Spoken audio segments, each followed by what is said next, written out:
starting with the very strong numbers. पटाखा में क्यों नहीं है sir? Because as I said कि मेरा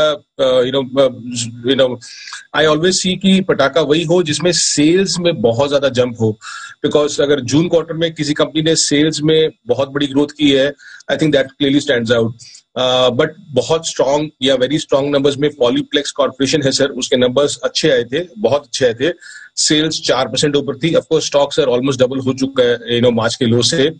बट इंपॉर्टेंटली जो भी नंबर्स एबिटा या प्रॉफिट में या मार्जिन में देखे वो कॉस्ट कंट्रोल से ज्यादा इफेक्टिव थे. आप देखिए उनका एबिटा 223 करोड़ से 312 करोड़ हो गया. मार्जिन जो 20% थे सर वो 27% हो गए हैं और प्रॉफिट ऑलमोस्ट डबल या डबल से भी ज्यादा हो गया है. So great set of numbers, but hoping that sales में हम लोग कंसिस्टेंसी देखें इस कंपनी में आगे जाके. एक छोटा कंपनी है Trigent technologies, very very volatile numbers for this company, but this quarter was excellent for the company. अगर आप बोले सर तो I will go to good results. जी, अच्छे रिजल्ट्स. जी हाँ, सो अच्छे रिजल्ट्स में आईएफएल वेल्थ के नंबर सर एक्चुअली जो एक्सपेक्टेशन थी उससे अच्छे आए हैं, बहुत अच्छे नंबर रहेंगे आपको. And it is very surprising. Profit जो है कुछ 82 करोड़ का है कंपेयर टू 62 करोड़. बट अगर आप थोड़ा सा और गहराई में देखें तो इसमें दो कारण है. एक तो एक उनको एमटीएम गेन हुआ है, एक्सपेक्टेड था 20 करोड़ होगा, 40 करोड़ हुआ. और ओपेक्स है वो इस पर कम हुआ है. सो ओपेक्स भी इनका 11% वाई ऑन वाई कम हुआ है, 46% क्वार्टर ऑन क्वार्टर हुआ है. That is the main reason why the numbers are looking good this quarter. Nesco sir, surprisingly in a very tough quarter the company has maintained good set of numbers. Sales 11% ही नीचे थी, EBITDA 2% ऊपर था और profit 35% ऊपर था. 15 time पे trade कर रहा है sir. Again exhibition led business, जहां पे लग रहा था कि इस क्वार्टर में कुछ भी नहीं होगा, वॉशर क्वार्टर होगा. सो I was surprised to see कि नंबर्स अच्छे आए हैं. Alkyl Amines, I know everyone is very very excited about amine story and everything, but again इसमें सेल्स 8% नीचे थी सर और EBITDA और प्रॉफिट नीचे था और इंटायर बेनिफिट जो भी मिला वो कॉस्ट कटिंग के कारण मिला. सो प्लीज इंपॉर्टेंट ये है कि आप सेल्स भी देखिए. I would have love to see कि सेल्स का ग्रोथ आया हो एल्काइल का, बट वो नहीं आया इस क्वार्टर में. But management of course has been very very very sound, but जो भी नंबर्स आए वो कॉस्ट कटिंग के कारण आए थे. एडीएफ फूड के नंबर अच्छे आए थे सर इस बार. सेल्स ऊपर थी, एबिटा ऊपर था, 18 टाइम पे ट्रेड कर रहा है कंपनी है, not very expensive company. So good set of numbers coming in from ADF foods.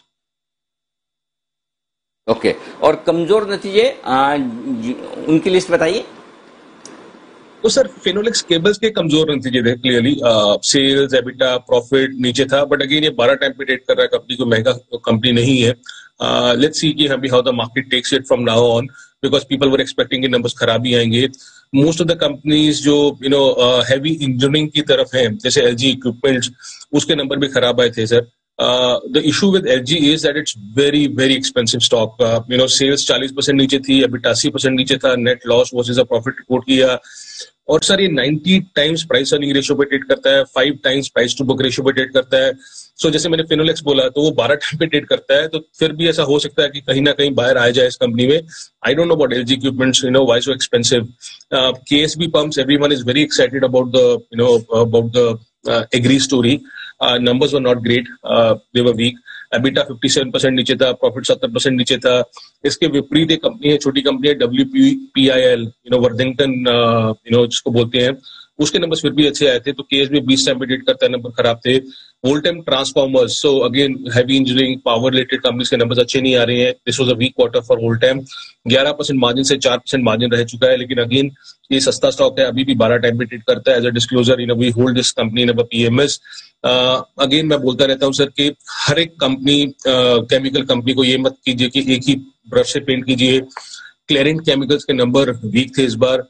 Sales 40% नीचे थी, प्रॉफिट 66% नीचे था. मार्जिन इसके 8.5% ही थे. 20 टाइम पे ट्रेड कर रहा है स्टॉक है, 10% ROC कंपनी है. Not great set of numbers coming in. Vidhi Specialty, I remember a lot of people compare this company with Dynamic Products. इस बार नंबर खराब आए थे. सेल्स 22% नीचे है, EBITDA 19% नीचे है, प्रॉफिट 12% नीचे है विधि स्पेशलिटी का. Insecticides India, sir, again a lot of people are excited about this agri theme या fertilizer companies. इंसेक्टिसाइड इंडिया के अर्निंग्स लास्ट बहुत क्वार्टर से बहुत वॉलेटाइल रहे हैं. इस बार भी सेल्स ऊपर थी, बट EBITDA और प्रॉफिट नीचे था. मार्जिन 12% ही रह चुके हैं कंपेयर टू 17%. आप सोचिए लास्ट क्वार्टर में नेगेटिव मार्जिन थे. So very very volatile earnings, but सस्ता स्टॉक है, 11 टाइम पे ट्रेड करता है. तो ये है. ओके, अच्छा, एक और आप जो बात बता रहे थे कि नंबर्स ठीक है लेकिन वैल्यूएशन उतने अच्छे नहीं, और जो बहुत ही खराब फुस नंबर्स हैं उनके बारे में बताएं।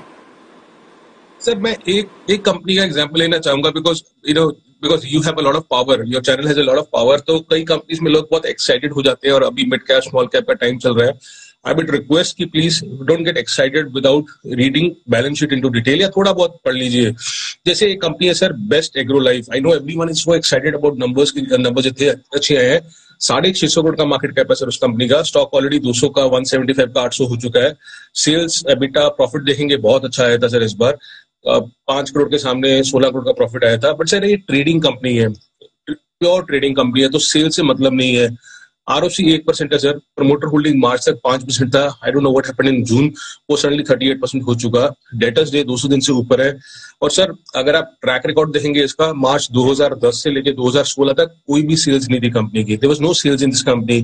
तो कोई सेल्स नहीं है, नाम चेंज हो गया कंपनी का। लास्ट 4 साल का ट्रैक रिकॉर्ड देखेंगे तो 2 बार एबिटा मार्जिन नेगेटिव थे, अदरवाइज 1 या 2% मार्जिन पे ट्रेड करता है। वैल्यूएशन तो मतलब ही नहीं बनता इस कंपनी का बात करना, because it been 100 times and something. So don't get overly excited. जैसे मैंने बोला, वो एक और कंपनी थी, कुछ जेल्प मॉक डिजाइन थी। अगेन पीपल बोलेंगे 1 करोड़ का सेल्स 4 करोड़ का हो गया, बट वो टाइनी सेल्स है सर। परसेंटेज भी देखेंगे तो बहुत बड़ा दिखेगा, वो परसेंटेज में हो गया। बट अगर आप थोड़ा सा देखें कि लास्ट 5 साल में सर उसका सेल्स 2 करोड़ से 10 करोड़ ही हुआ है, तो 10 करोड़ की सेल्स पे उसको 167 करोड़ का मार्केट कैप मिलता है। आई डोंट नो व्हाई। 2015 से लेकर 2020 तक उसने नेगेटिव एबिटा मार्जिन किया हुआ है। आरओसी उसकी नेगेटिव है। सो थोड़ा सा ध्यान से इन कुछ कंपनीज में जहाँ पे नंबर्स हो सकते हैं अच्छे आ रहे हैं, कि आप बेस इतना छोटा है कि आपको नंबर्स देखेंगे, बट आप हिस्टोरिकली देखेंगे तो कोई ट्रैक रिकॉर्ड नहीं है इन कंपनीज का। ओके, और बेहद खराब नंबर्स वाली लिस्ट? सर अगेन केमिकल में बहुत कंपनीज आ रही हैं। आप समझ सकते हैं सर कि केमिकल्स में एक तरफ बहुत अच्छे नंबर्स हैं, और कुछ कंपनीज हैं जो परफॉर्म कर ही नहीं रही हैं। तो उसमें मैं बोदल केमिकल्स, नेट लॉस था इस बार 20 करोड़ का, एबिटा लॉस था इस बार, सेल्स 70% नीचे थी। Thirumalai chemicals numbers were very very bad, continue to be bad actually. Sales 55% नीचे है, एबिटा लॉस था। Punjab alkalies, again everyone thinks कि एल्कलीज अगर हुआ तो सब एल्कली स्टॉक्स को भगा देते हैं, चाहे वो एल्काइल अमाइंस हो या व्हाटएवर, वो सब कंपनीज को भगा देंगे। ऐसा मत कीजिए। Numbers were very bad for Punjab alkalies, sales नीचे, एबिटा लॉस किया था। फोर्टिस के नंबर खराब थे सर, एक्सपेक्टेड था, but they were very very bad this time. I think EBITDA loss जो एक्सपेक्ट किया था इस बार इडलवाइज ने कुछ 29 करोड़ का किया था, उसके सामने 103 करोड़ का एबिटा लॉस आया। So it was very bad. Varroc engineering, again auto, आपके शो पे बहुत बार बोल चुके हैं हम लोग कि ऑटो सेगमेंट के नंबर्स खराब आ रहे हैं। वैरॉक के एबिटा लॉस 8 करोड़ का था, और नेट लॉस 300 करोड़ का आया सर। वैरॉक का बहुत ज्यादा था। मेजेस्को, आई नो सर्किट पे सर्किट चल रहा स्टॉक है, बट इस बार नंबर्स बहुत ही खराब थे। सेल्स 277 करोड़ से रह के 2 करोड़ ही रहेगी इस कंपनी की। La Opala, I know it's a very very exciting story, but numbers were very very bad this time. EBITDA loss था 3 करोड़ का, सेल्स 80% नीचे थी। लॉजिस्टिक्स कंपनीज के नंबर्स नहीं आ रहे हैं सर, बहुत सारी कंपनीज है। इस बार same with VRL logistics, EBITDA loss 34 crore का आया, प्रॉफिट 90 करोड़ का था पहले। So very bad set of numbers coming in. A lot of people are excited about Greenply industries, but numbers इस बार बहुत खराब थे। सस्ता स्टॉक है, 15 टाइम पे ट्रेड कर रहा है, अभी भी it is down 55% from 52 week high. Sales 65% नीचे थी, एबिटा लॉस था इस कंपनी का। Olectra Greentech, sir, again, this company actually it will teach a lot of people कि don't get excited and carried away. I know Olectra पे 1 साल 2 साल पहले a lot of people were excited कि ये electrical vehicle story है India की and all those things. But इस बार क्या सर, क्योंकि लास्ट 3-4 क्वार्टर से नंबर्स बहुत ही खराब आ रहे हैं। इस बार एबिटा लॉस था। And one prime example sir, जो I think very important for a retail investor is कि कोई भी बड़े इन्वेस्टर को देख के आप प्लीज आंख बंद करके कोई भी स्टॉक मत लीजिए। आप नंबर्स देखिए तभी कुछ लीजिए। काया के नंबर्स नहीं आ रहे हैं सर, बहुत टाइम से नहीं आ रहे हैं। I know a very big investor has invested in this company, but उनके पास क्षमता है बैठने के लिए कुछ साल, 2 साल, 5 साल, 10 साल। सेल्स 5 करोड़ रह गई है 101 करोड़ से। एबिटा लॉस 12 करोड़ का है। 5 क्वार्टर में अगर देखें तो सर उसका नेट लॉस 86 करोड़ का है। सो लॉस पे loss her quarter, every single quarter in the last 5 quarters इस कंपनी ने लॉस दिया है।